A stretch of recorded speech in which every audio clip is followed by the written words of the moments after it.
So why we talked about finding those compositions is because we're going to be doing the same thing with our sine function. However, since we have limited our domain on our sine function from negative pi over 2 to pi over 2, it's going to it will affect how we find our answers, because we don't have free range just to choose anything, because we had to limit that domain to make sure our inverse is a function. So two properties with these compositions is we can do, I'm going to claim that f is sine of x and g is our inverse. So you can do f composed of g of x. And also, let me just pull in this notation to remind you, we can also read this as f of g of x. So both of those mean the same thing. I typically write it like this, but I want you to be able to recognize it also like that. Okay, so what that is saying is, all right, well, I'm going to replace my g function with what it is. And then I'm going to replace my f function. So it's at sine composed of inverse sine. Now we did that and we were like, yeah, life is good, it equals x. However, we have to be careful because we don't have free range to look at everything.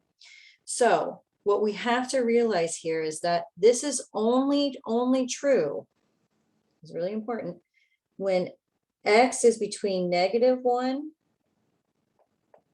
and 1. Okay, another way to write that, where x is in -1 to 1.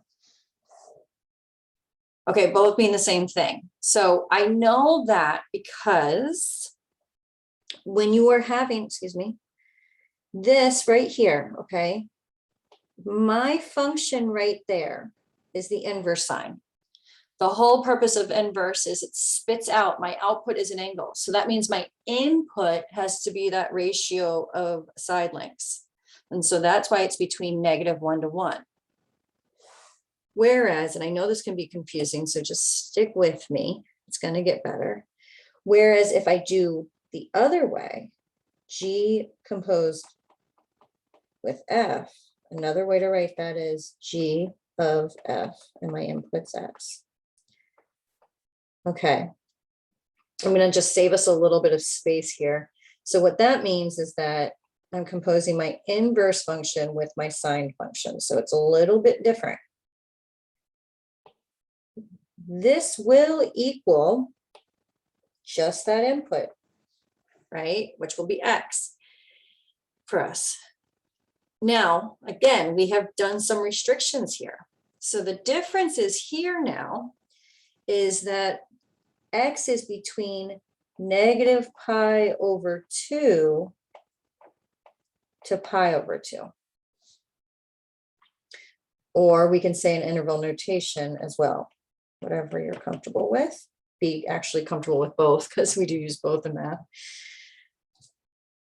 Okay, because look here, we have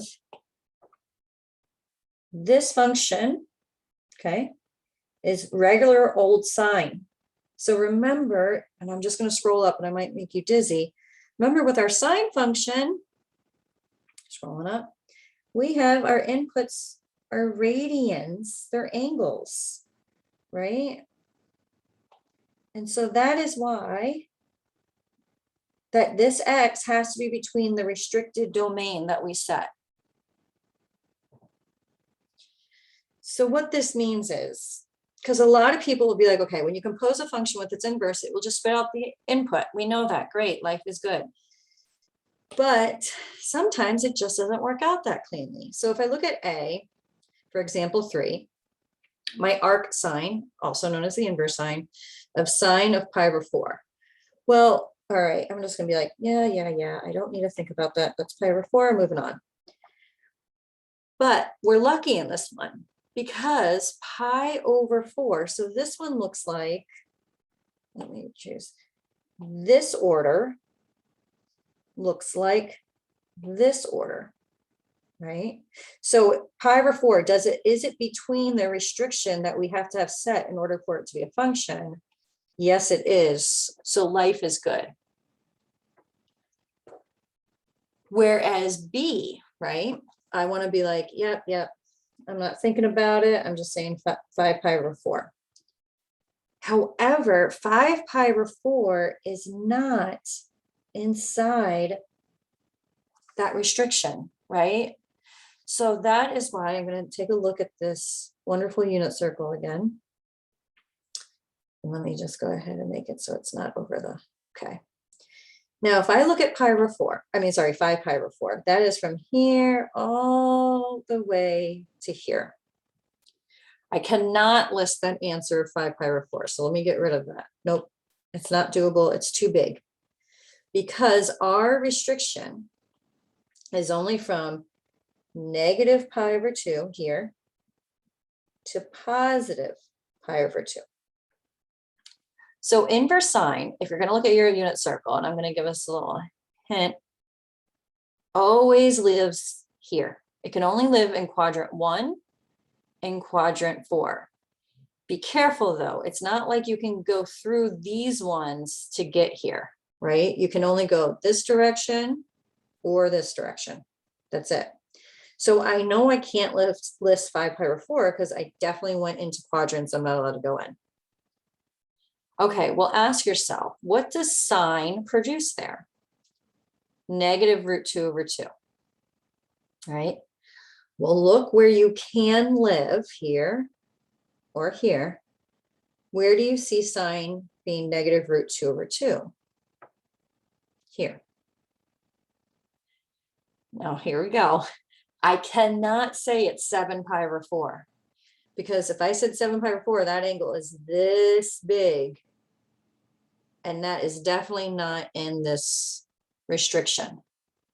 So instead of going all the way here, I need to go from here to here. And so that angle is negative pi over 4.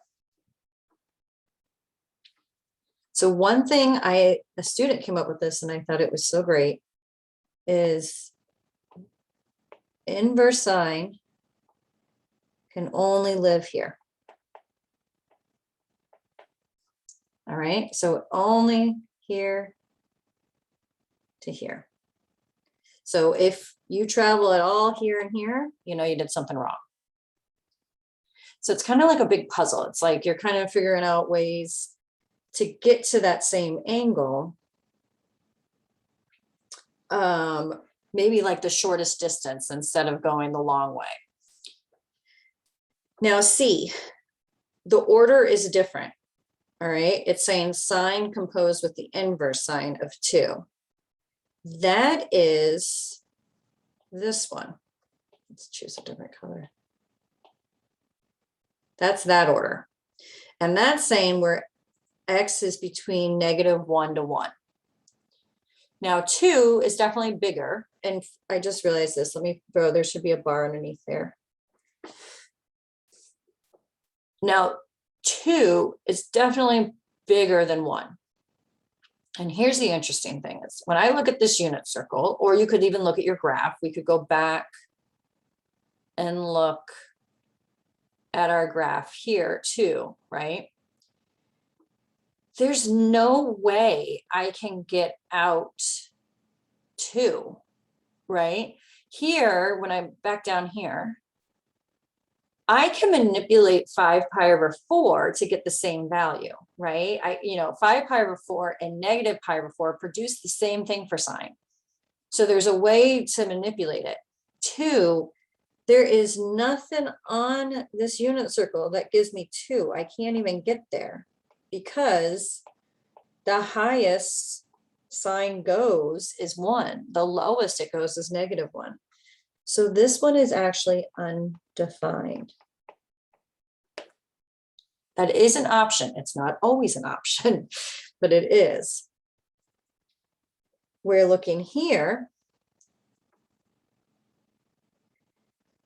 So same order, sine, oh, I'm sorry, this is, let's go ahead and get rid of this. That is not good notation. It's either arc sine or with the -1. I got too excited.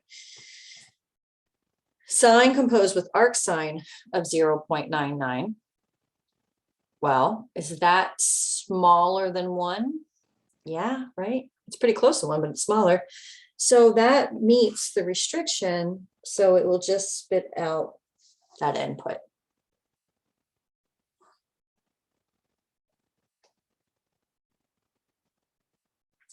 So 2 pi over 3. Oops, sorry. 2 pi over 3. Sorry, just 2 over 3. Yikes.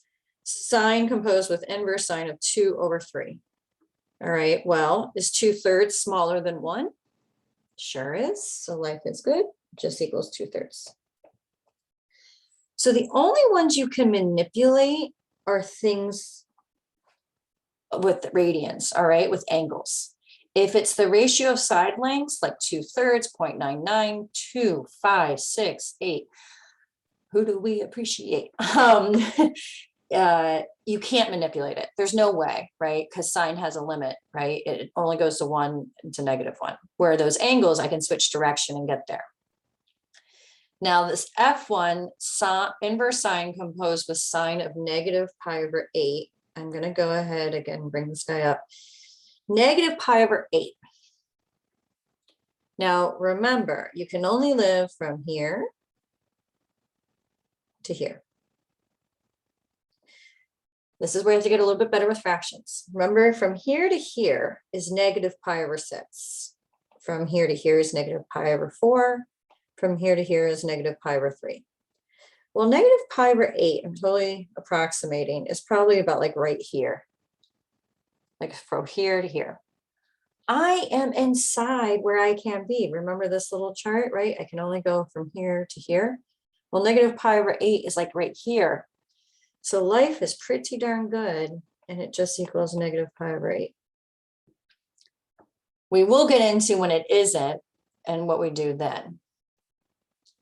All right, see you in the next video.